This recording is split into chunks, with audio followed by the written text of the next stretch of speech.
What's up everyone, it's Max here from Reptile Fanatics. So I decided to clean out my Fire Bellied Newt Terrarium. So these are for the little juveniles. There's two of them in here. Look at that water, needs a clean out. Let's move some of the aquariums around. I'm also going to add more water, right? So got it all set up outside, got some more moss and rocks if I need it. Let's crack into it. So obviously the first thing, as you all know, you need to completely take everything out. This was a full change, right? Full clean out, full spring clean. Not just a 20% water change, which you'll do every 1 to 2 weeks. This was a full clean out. Now obviously taking it all out. Now I decided to actually take out all the plants to kind of see which ones I wanted to keep. Obviously I had to take everything out, but stay till the end and you'll see which ones I decided to keep and how basic and minimalist I actually made the terrarium in the end, because I wanted more water. They still had plenty of places to hide, but obviously I've got Figgy the Foxy helping me out, probably not doing too much, more being a nuisance.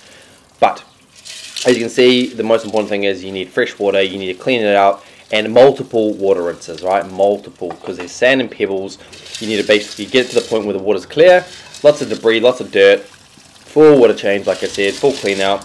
Really, really satisfying, right? Brushing everything around, watching that water go from a brown into a crystal clear. Well, almost a crystal clear. Still a bit of murkiness, but that just happens naturally from sand, anything left over.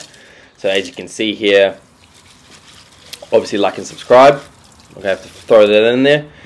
So I guess for me, I love reptiles and amphibians, and this part of the world, you don't get many of them in the pet trade. Very select few group of animals that you can actually get, and then we have our own very unique native species of flora and fauna, especially from the skinks and geckos department, and a few native frogs. Now, these are only kept here in the world.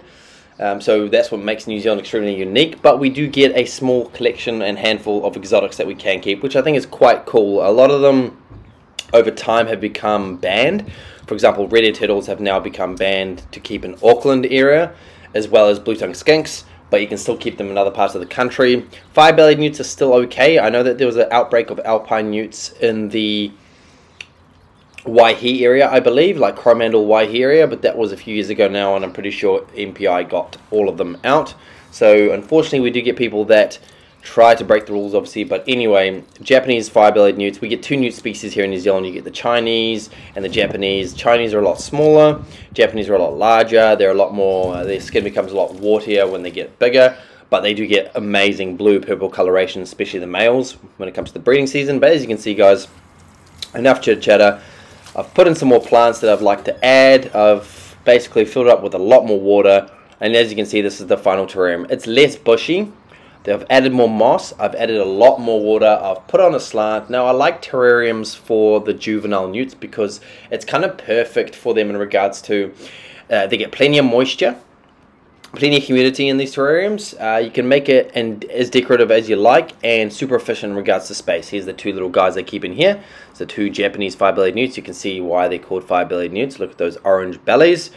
But these guys are from the same litter. They're essentially both actually the same age, but the one on the left is a lot larger. But here we go. This is the final product, the final piece. Now, if you want to actually make this terrarium wherever you are in the world, super easy. You just need a large glass cookie jar. I've got some links below on Amazon, but if you're based in New Zealand, you can get this for a bit pricier. I guess you can go to a department store and get everything you need, and then the rest of it from a plant store, a piece of driftwood from a pet store. If you find it, make sure you soak it in hot water. But otherwise, there's a little guy enjoying his new terrarium, acting like a gecko, basking on the log, even though no direct sunlight, and these guys are technically nocturnal. Anyway, if you like what I'm doing, like and subscribe. Love newts. If you do too, then stay tuned for more.